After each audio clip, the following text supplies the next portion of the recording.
In search of the Elden Ring. Emboldened by the flame of ambition, someone must extinguish thy flame. Elden Ring is FromSoftware's newest masterpiece. I mean, it literally won Game of the Year. It broke so many fucking records with how many awards it won. This is also the second game of the only two From Software games I have ever to platinum, with Sekiro being my first and obviously this being the number 2. This game will forever hold a special place in my heart. I fucking loved playing this game, and today it turns 1 year old. So I think in honor of that, we should take a trip to the lands between. So to start off, Elden Ring takes place in a separate universe from any other From Software game previous, so we have a whole new world, characters, weapons, and just a whole new bunch of shit to explore. With that, we get Miyazaki back, obviously the GOAT of From Software, and this time he is paired with George R.R. Martin, which is a very unlikely pair that I didn't know I needed until I played this game. The story for it is great and just extremely vast, not unlike any other From Software game previously. So I'll just give you a brief rundown of what we're going through and what we're trying to do in this game, so you know what we're doing. So basically, there's this power called the Elden Ring, and this was given to the lands between by just a fucking god, right? The Elden Ring is located in a giant fucking glowing tree called the Earth Tree. It's literally impossible to miss. So with the power of the Elden Ring and a goddess who was there, like kind of like protecting it, she removed the rune of death, which basically means you cannot die. So basically, some shit happened, a huge war happened, and the Elden Ring was fractured. The goddess who did all this shit said fucking deuces to the people and got the fuck up out of there without even saying anything. And with that war going on, there was a war for the power of the Elden Ring. A huge stalemate happened, and we are just kind of stuck waiting now, which is where our player comes in. We are what's called a Tarnished, who is been banned from the lands between. We still can't die, but we've just been banished from it, and we've come back to put the Elden Ring back together and become the new Elden Lord. Pretty simple. We just need to break the stalemate. It's not going to be too hard, right? You know, just kill a few demigods, some actual gods, and mend some ring that, you know, just basically holds ultimate power. It's all a day's work for us, right? Obviously, though, there is so much more to the story, and there are so many small nuances that I, had not even begun to scratch the fucking surface on. So there are so many other better fucking people that have gone through this more and in depth than I have, so go check them out if you want to know more about that. Needless to say, though, this game's story is an absolute 10 out of 10. It's just fucking amazing. The gameplay for this game is it's different from any other From Software game previous, okay? So, other From Software games, they're not open world, but they're not completely linear. So it's like you can kind of explore a little bit, and you can explore different paths, but they'll mostly lead back to one main path, or they're all kind of lean to one main boss that you have to fight that you can't progress on until you fight that boss. So it's not open world, just not exactly linear. Elden Ring, on the other hand, says, fuck this. It is completely open world, full open world. You can just basically go wherever you fucking want right from the fucking get-go of the game. After the little intro, which you can definitely skip, right when you walk out into the lands between, you get free reign of the land, and you can basically go wherever you want and kind of do wherever you want. The game really doesn't give you any waypoints to follow, or to go from point A to point B. We just have these little arrows that are kind of giving us a general direction of where to go, but it's not fully telling us hey, this is where it will be. The nice part is you don't have to follow that at all if you don't want to. Like I said, it's open world. Go do whatever you want. There's so much to do in this game with the fucking bosses, the mini bosses, fucking castles we can raid, caves, just so much shit we can do. There's so much we can do in the game besides the main story. I mean, we obviously have our main bosses in the game, and don't worry, I promise you we will get to them, just not right now. There's also other areas we can go in the game that are kind of smaller dungeon areas that have mini bosses in them. To be exact, we have a total of, get ready for this, 238 bosses in Elden Ring. 238. That's a staggering fucking number. And just to put it in perspective, out of the 238 bosses that are in the game, only 10 of the bosses are required to beat it. So 228 bosses are optional fucking encounters that you do not have to do if you don't want to, and you probably won't find if you don't go out exploring the land. Just to really put it in perspective, this game completely fucking blows the last game that has like the most bosses out of the fucking water, which is Dark Souls 2, which, you know, like I said, this game has 238. Dark Souls 2 has 40 bosses. Some of the 228 bosses that you might come into contact with in your journey, they're not required bosses, but they are more main bosses that you don't necessarily have to fight, but you will probably fight them on your journey. And some of the other ones are just complete fucking hidden gems that you just might stumble onto. With that being said, though, that does bring in one complaint I have with the game. It's a very small complaint, and that is not all of the bosses are created equal. I think that's pretty like clear when you hear me say that there's 238 bosses. I don't expect them all to be created equal, because if they were, this game would take fucking years to come out.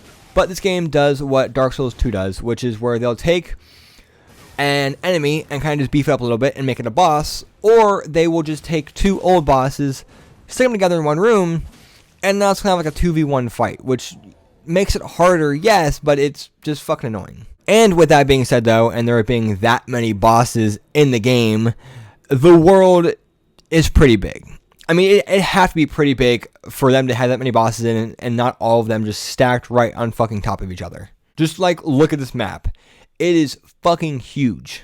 It is so nice and just refreshing to kind of find your own way in the game. There's no real waypoints, so you can really just spend hours and hours just exploring the world, finding out what secrets it has behind every nook and cranny, and just grinding your character out. You really have to figure out things on your own. I mean, you can definitely rush into the game and beat it within your first like 20, 30 hours, but where's the fun in that? The best way to play this game is just sitting down, learning the world, and kind of just exploring and just getting fully immersed into it. The actual world is so pretty. It just has so many hidden secrets behind every fucking corner.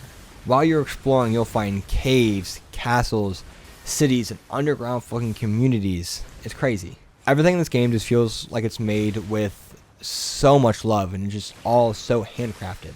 Every location is just scattered with lore in this game, and that's just, you know, the normal From Software fashion. But for exploring this very, very vast world, you might be asking yourself, am I going to be on foot for the whole time? That's going to take a really, really long time. And no. They already thought of that.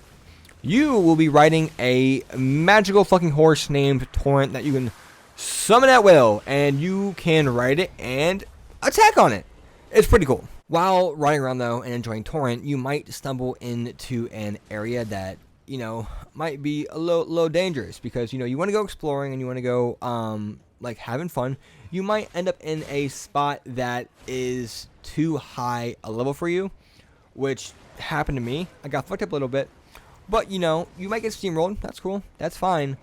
But what you can also do is you can use these places that are higher level that, you know, really aren't fully meant for you to be at, and you can use these enemies to grind runes to level yourself up and, you know, grind out a little faster and a little easier. I think it's time we touch on the main bosses, though, and they're hard. And they're really hard in this game. The nice thing, though, is if you're getting fucked up on a boss and you're stuck on it and you don't know what to do, you can say fuck him.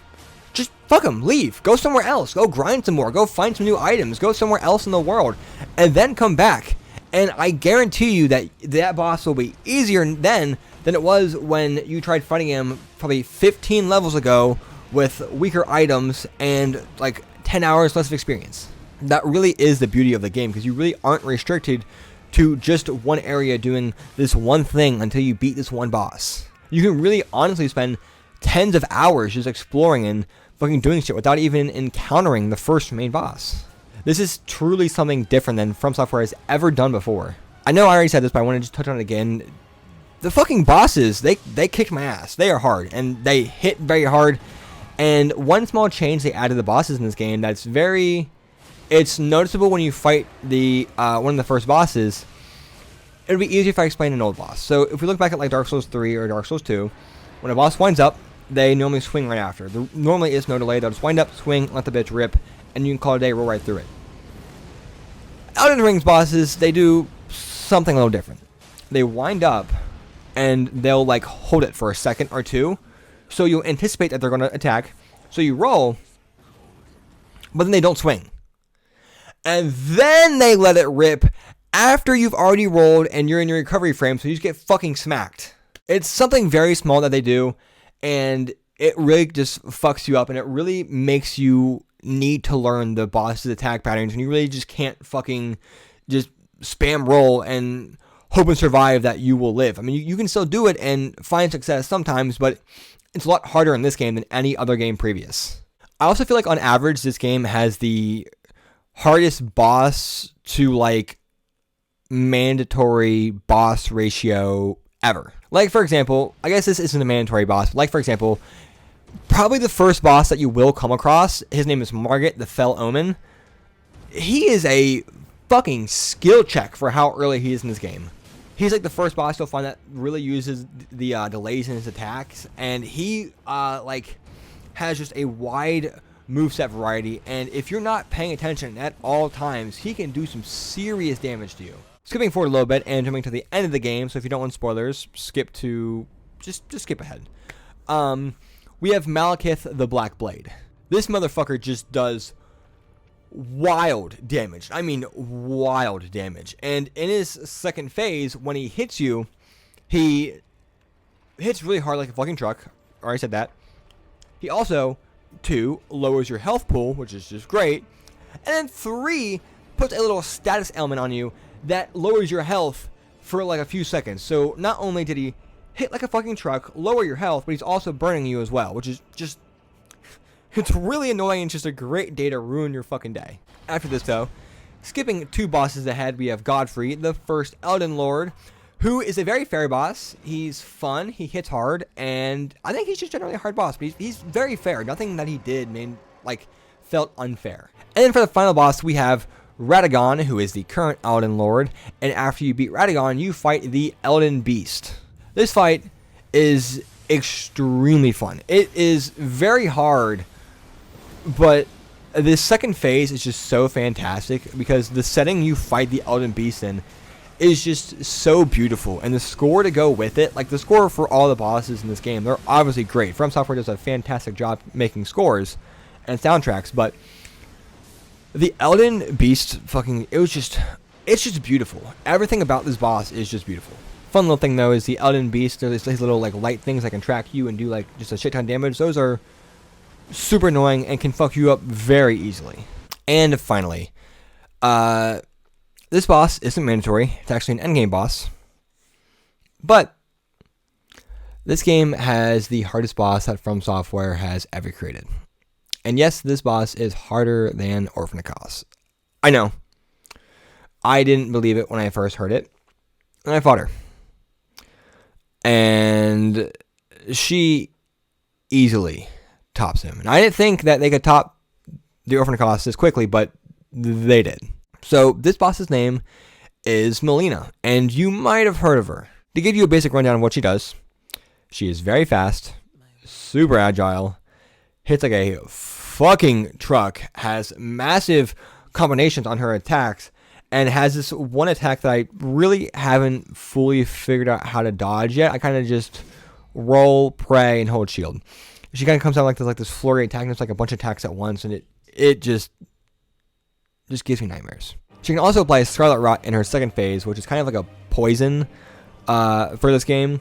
And she also has increased damage from her first phase, which all sounds fucking crazy. And I'm guessing you already can tell that she is hard as fuck, right? But what really sets her above from the Orphanicos and any other boss I've ever fucking fought is that when she hits you, she recovers her health. Doesn't matter if you block it. She will recover her fucking health any fucking time she hits you.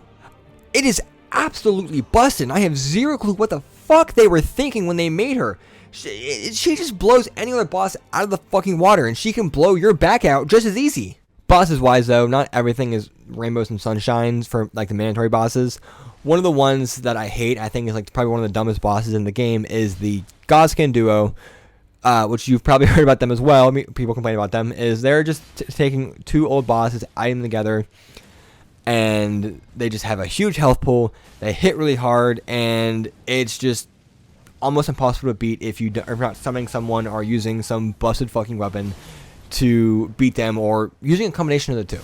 One smart thing though that From Software did with this game that makes this game much easier, and I'm guessing they did this because they knew this would be a lot of people's first time experiencing a From Software game, so they're kind of giving them an easier experience, which is also part of the reason why I think bosses are just naturally harder, and that is you can use what's called Spirit Ashes, which is like summoning another creature or another player to help you fight in a counter. And this isn't like previous From Software games where you needed some like crazy fucking item to summon someone, like you need like a humanity in Dark Souls 1 or something like that.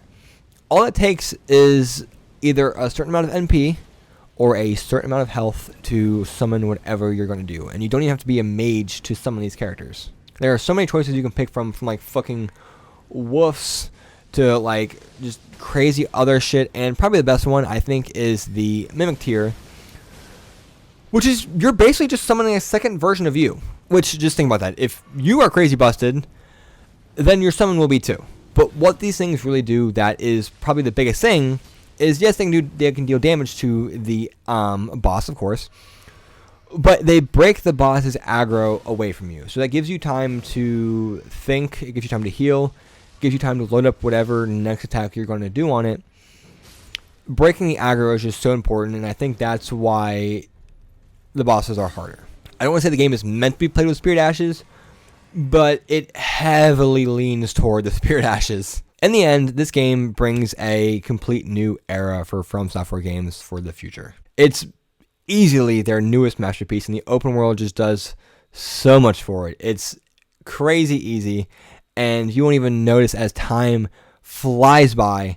You are sinking tens to fucking hundreds of hours into this game, just exploring and having fun in the world. The game is just beautiful, and the vast landscapes and the plenty of different environments all feel so handcrafted and made with so much love. The bosses are extremely hard. Most of them are fun. Some are a little unfair, but you know, we're gonna say they're fun. And the fact that they bring in the new hardest boss in any of their games here is just absolutely insane. I love this game so much. It brought me so much joy and just so many good times when I was playing through it and sinking my hundreds of hours into this game in my multiple different playthroughs.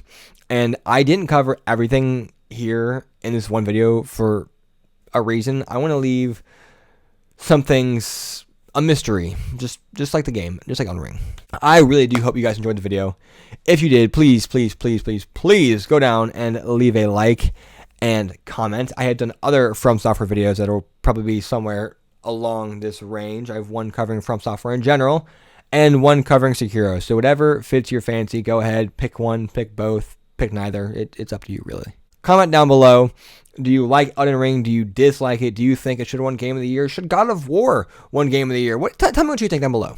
And do not forget to hit the subscribe button, because if you do not, I swear to God, I will send you to the lands between, and you will have to deal with all of the dragons, enemies, bosses, and I will specifically call Molina to come up and fuck your ass. So, I mean, you know, you got to do it. You really got to. All right, guys. I hope that you, yes, you right there, have a fucking tastic day. And of course, guys, like always, deuces.